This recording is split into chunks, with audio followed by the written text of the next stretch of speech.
నమస్కారం అని చెప్తాం, సినిమానే మాట్లాడాలి అక్టోబర్ 1 అనుకున్నాను. బట్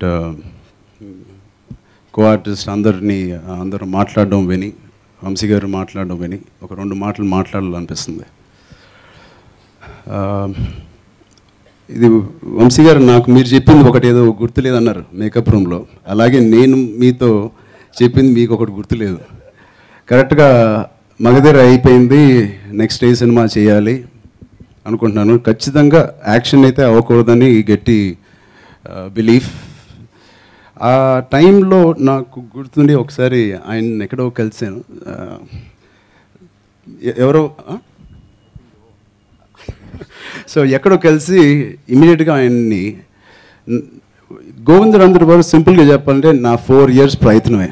4 years ప్రయత్నం ఎందుకు అంటున్నానంటే 4 years బ్యాక్ నేను వంశీ గారిని అడిగాను నాతో సినిమా చేయమని. 4 yearsగా ప్రతి సంవత్సరం ఆయన చెప్పినట్టు మా ఇంటికి వచ్చినప్పుడు, మా ఇంట్లో పార్టీకి వచ్చినప్పుడు కానీ, ఇంతకుముందు వేరే సినిమా కోసం ఇంటికి వచ్చినప్పుడు కానీ, ప్రతిసారి ఆయన డాడీతో డిస్కషన్ అయిపోయిన వెంటనే నేను పక్కకి తీసుకెళ్ళి ఒక 4 మాటలు మాట్లాడుకునేవాళ్ళం కాఫీ తాగుతా. ఏమంటే మగధీర తర్వాత నాకు మంచి ఫ్యామిలీ చిత్రం కానీ, లేకపోతే మంచి లవ్ స్టోరీ చేయాలని ఉంది, అది ఎందుకో నాకు మీతోనే చేయాలని ఉంది అని ఆయనతో చెప్పడం జరిగింది. ఆయన నన్ను ఒక చిన్నపిల్లలా చూశాడు, సరే చేద్దాం ఓకే అన్నాడు తప్ప.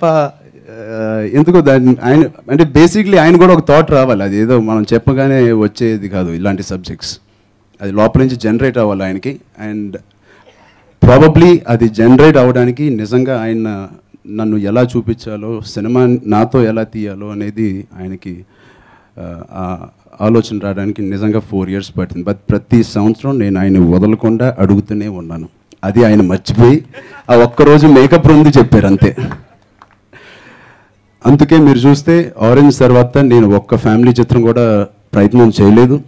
నేను చేస్తే కృష్ణవంశీ గారితోనే చేస్తానని నా మైండ్లో ఫిక్స్ అయిపోయాను. చాలా ఆఫర్స్ వచ్చినాయి, మంచి మంచి ఫ్యామిలీ చిత్రాలు, మంచి లవ్ స్టోరీస్, బట్ ఏది నాకు చేయాలని లేదు. సో థ్యాంక్ యూ అండి.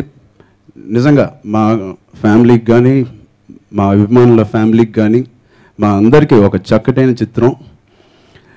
నేను ఈ చిత్రం చేయకపోయి ఉంటే నిజంగా నా ఫ్యామిలీ ఆడియన్స్ నాకు దూరం అయిపోయేవారు. నేను అలాంటి టైంలో ఉన్నప్పుడు నాకు అలాంటి చిత్రం ఇచ్చినందుకు చాలా చాలా థ్యాంక్స్. మామూలుగా సినిమాకి కానీ దేనికైనా 4 పిల్లర్స్ అంటారు, బట్ ఈ సినిమాకి 2 పిల్లర్స్, ఒకటి కేవీ, ఇంకోటి మేము అందరం. So thank you so much ఇలాంటి మంచి చిత్రం మాకు ఇచ్చినందుకు, అవకాశం ఇచ్చినందుకు. అండ్ మంచి కాస్టింగ్ లేకపోతే నిజంగా ఏ సినిమా అయినా, ఎంత మంచి సినిమా అయినా ఐ థింక్ అంతలాగా రీచ్ అవ్వదు ఆడియన్స్కి. సో నేను ఏ ఆర్టిస్ట్ని తక్కువ అంచనా వేయట్లేదు, కానీ కొన్నిసార్లు నాకు కూడా నేను చేయలేని ఒక సబ్జెక్ట్ కానీ, నేను చేయలేని ఒక క్యారెక్టర్ వస్తే నేను చేయను, వాళ్ళకి చెప్పేస్తాను ఈ సినిమాకి నేను రాంగ్ కాస్టింగ్ అని. అలాగే కరెక్ట్ కాస్టింగ్ అంటే ప్రకాష్ గారు వచ్చిన తర్వాత, జయసుధ గారు వచ్చిన తర్వాతే ఈ సినిమాకి రైట్ కాస్టింగ్ అనే ఒక కంప్లీట్నెస్ వచ్చింది.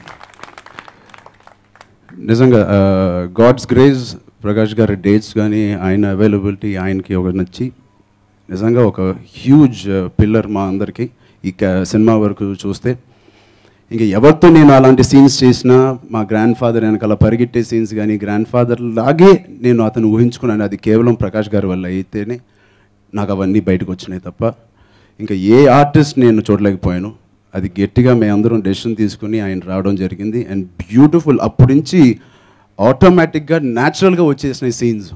ఫస్ట్ schedule కన్నా second, third schedule, it was a huge change in my performance, and that is only because of Jayasudha garu and Prakash Raj. Thank you so much, wholeheartedly I thank both of you. Thank you. And Srikanth గారి గురించి చెప్పాలి, ఆయన పెద్ద fan. ATM చూసి నిజంగా నేను మాత్రం ఎవరైతే మంచి ఇంపార్టెంట్ క్యారెక్టర్ చేయాలంటే, నాతో పాటు ఉండి సరదాగా చేయాలంటే వంశీ గారు ఇమీడియట్గా శ్రీకాంత్ని ఆలోచించడం జరిగింది. అండ్ ఫస్ట్ థాటే నాకు సూపర్బ్ అనిపించింది. And thank you. ఆయన మామూలు లోపల చాలా డీసెంట్గా ఉన్నా అండి, చాలా ఆ మాట నేను చిన్నోని అనకూడదు, బట్ వంశీ గారు మీరు అంటారు కదా, తొంటరిదనం లేదా కోతి లోపల చాలా పెద్ద కోతి. ఎన్నో టేకులు నేను సీరియస్గా ఏడవలసిన చోట ఏమో లేకపోతే సీరియస్గా పర్ఫామ్ చేసే చోట ఆయన పాపం ఏమనరు. ఆయన ఏదో ఒక చిన్న నవ్వు ఏదో నవ్వుతాడు, నాకు ఏటీఎం క్యారెక్టర్ గుర్తుకొస్తుంది. సో ఇవాళ క్లైమాక్స్ సీన్లో కూడా నాకు తెలిసి 1 లీటర్ గ్రిజిలిన్ బాటిల్ మేము నోట్లో కంట్లో వేసుకుని ఉంటాం మేము అందరం కలిసి. అలాంటి సీన్లో కూడా ఎంతో సరదాగా ఒక సపోర్ట్గా నాకు ఇంకో బాబాయ్గా నాకు ఉండి ఈ సినిమా అలాగే స్మూత్గా జాగడానికి జరిగింది. అలాగే కాజల్తో మళ్ళీ పనిచేస్తున్నాను, ఇది 3వ cinema. I think Kajal, I'm sorry, this film you are looking your best. And అది ఎందుకునంటే నాకు తెలిసి ఈ సంవత్సరం జిమ్కి వెళ్ళినట్టు షూటింగ్ కూడా వెళ్ళినట్లేదు. అంత రెగ్యులర్గా వర్కౌట్ చేసి ఈ సినిమాకి చాలా కష్టపడింది, అది మీరు చూస్తారు. And she's looking gorgeous and I'm so lucky కోమల్ని ఈజ్ వర్కింగ్. ఆవిడ పెద్ద ఫ్యాన్ అయిపోయాను నేను మన ఆనంద్ సినిమా గోదావరి చూసి. ఇంట్లో టీవీలో ఎప్పుడు వచ్చినా ఒక చక్కగా ఒక కాఫీ మురుకులు పెట్టుకుని హాయిగా చూసే సినిమా. అలాంటి సినిమాలో అమ్మాయి అద్భుతమైన పర్ఫార్మెన్స్, అండ్ అదే పర్ఫార్మెన్స్ మీరు మన రేపు October 1st చూస్తారు. Thank you.